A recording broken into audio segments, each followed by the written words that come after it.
হামলার ভয়, আর সেই হামলার ভয়ে পাকিস্তানিদের ঘুম উড়ে গিয়েছে।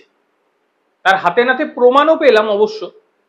মাঝরাতে উঠে সেখানকার মন্ত্রীরা প্রেস মিট করছে এবং তারা উদ্বেগের গলায় জানাচ্ছে যে যখন তখন হামলা হয়ে যেতে পারে। এইরকম একটা পরিস্থিতি চলছে গোটা পাকিস্তান জুড়ে। আমি বেশ কয়েকদিন ভিডিও করছি এবং সেখানে কিন্তু বলছি যে রাতের বেলায় কেউ যদি টর্চ মারছে, মানে টর্চের আলো, কেউ যদি দেশলাই জ্বালাচ্ছে ভয়ে চমকে উঠছে। ভারত হামলা করে দিল না তো? আর এবার আমার কথাটা যে কতটা সত্যি তার অক্ষরে অক্ষরে প্রমাণ পাওয়া গেল পাকিস্তানের মন্ত্রীর মাঝরাতে সাংবাদিক সম্মেলন।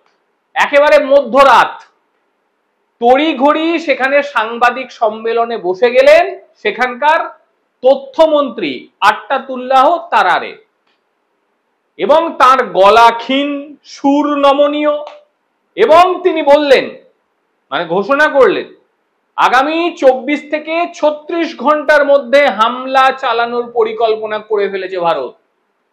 ভাবুন, ভারতের মাথা ব্যথা নেই, তাদের মাথা ব্যথা শুরু হয়ে গেল। কারণটি কি বলুন তো? গতকাল প্রধানমন্ত্রী সবাইকে একদম ওপেন হ্যান্ড দিয়ে দিয়েছে, 3 সেনাকেই, যে ভাই তোমরা যা করার করো, ওপেন হ্যান্ড। আর তারপরই এদের রাতের বেলায় ঘুম পুরো মাত্রায় উড়ে গিয়েছে। এবং আশ্চর্য ব্যাপার, যিনি প্রেস মিট করছেন তাদের তথ্যমন্ত্রী, তিনি প্রেস মিটে এমন এমন কথা বললেন যেগুলো শোনার পরে মানুষ তো হাসবেই, ছাগল গরু এরাও হেসে ফেলবে এদের কথায়। এই মন্ত্রীর বক্তব্য যে তারা নাকি নিজেরাই সন্ত্রাসীর শিকার, এবং পৃথিবীর যেখানেই সন্ত্রাস হোক তাদের মনে কষ্ট হয়, তারা এই কষ্টটা নাকি বোঝে। এবং তারই সঙ্গে কাশ্মীরের পেহেলগাঁওয়ের যে ঘটনা, এই ঘটনায় তারা নিরপেক্ষ তদন্ত চাইছে এবং তৃতীয় কাউকে দিয়ে তারা নিরপেক্ষ তদন্ত চায়। মানে ছেড়ে দেওয়া কেঁদে গেছে, তদন্ত করুন, আমরা কিছু করিনি, তদন্ত করুন। আমার গলায় শুনে লাভ নেই, শুনে নিন সাংবাদিক সম্মেলনে মাঝরাতে উঠে ভুলভাল কি সব বলছে, শুনুন। Pakistan has credible intelligence that India intends carrying out military action against Pakistan in the next 24 to 36 hours. Pakistan has been the victim of itself and truly understands the pain of this scourge. We have always condemned terrorism in all its forms and manifestations anywhere in the world. শুনলেন তার বক্তব্য? উল্টাপাল্টা অনেক বকেছে, বেশি তো দিতে পারলাম না, অল্প স্বল্প দিলাম। এই ছাগলগুলোর বক্তব্য আমরা বুঝতে পারলাম। এই ছাগলগুলো বলছে কি, যে তারা নাকি নিজেরাই সন্ত্রাসী হামলার শিকার। তারা তো নিজেরাই সন্ত্রাসবাদকে এতদিন প্রমোট করে উঠেছে। সেখানকার প্রতিরক্ষা মন্ত্রী এ কথা বলেছে একেবারে সংবাদ মাধ্যমের সামনে, সে খবর আমি আপনাদের দেখিয়েছি। এই নির্লজ্জ বেহায়ার দেশটা আর কত মিথ্যা কথা বলবে বলুন তো? 1993 সাল মুম্বাইয়ের সিরিয়াল অ্যাটাক আপনারা সবাই জানেন, 12 মার্চ 1993, এবং সেই সময় 257 জন মানুষের প্রাণ চলে গেছিল, প্রায় 1500 জন ইনজিওর্ড হয়েছিল। 2001 সালের ঘটনা আপনারা জানেন, পার্লামেন্ট করে দিয়েছিল। 2005 সালে দিল্লিতে সিরিয়াল ব্লাস্টের ঘটনা ঘটিয়েছিল। 2006 সালে মুম্বাই হয়েছিল, মানে ট্রেনে বোম্বিং করেছিল এরা। 2008 সালে মুম্বাই হয়েছিল, মানে 26/11, প্রত্যেকের মনে আছে। তারপরে 2016 সালে উড়িতে তারা করেছিল, 2019 সালে পুলওয়ামা করেছিল, আর 2025 সালে আবার সেই পেহেলগাঁও অ্যাটাক। নোংরামির একটা সীমা থাকা দরকার। 22 এপ্রিল পেহেলগাঁওয়ের যে জঙ্গি হামলা, সেই জঙ্গি হামলা করার পরে তাদের প্রত্যেকের রাতের ঘুম হারাম হয়ে গিয়েছে।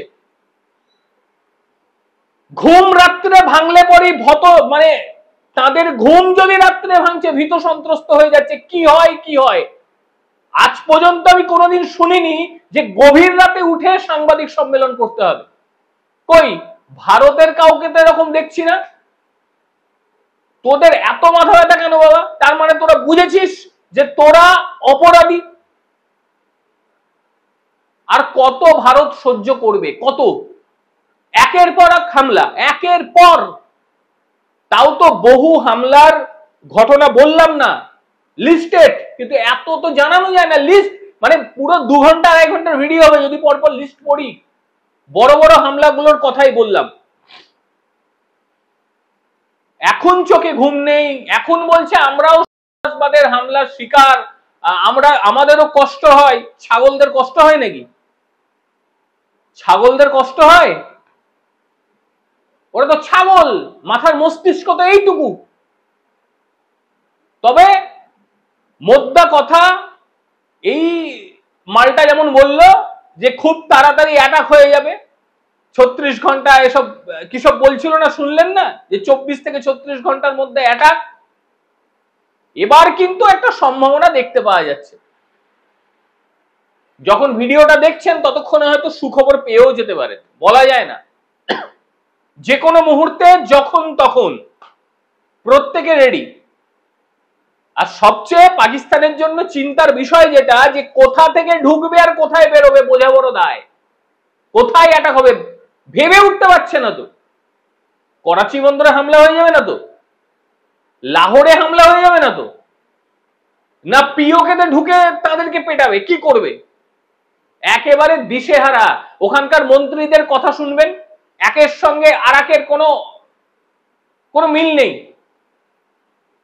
প্রধানমন্ত্রী হাসপাতালে ঢুকে গিয়েছে, সেনা প্রধানের পাত্তা নেই, পালিয়ে গিয়েছেন না কোথায় ঢুকে আছেন কোনো আইডিয়া নেই, সে সামনে আসছে না।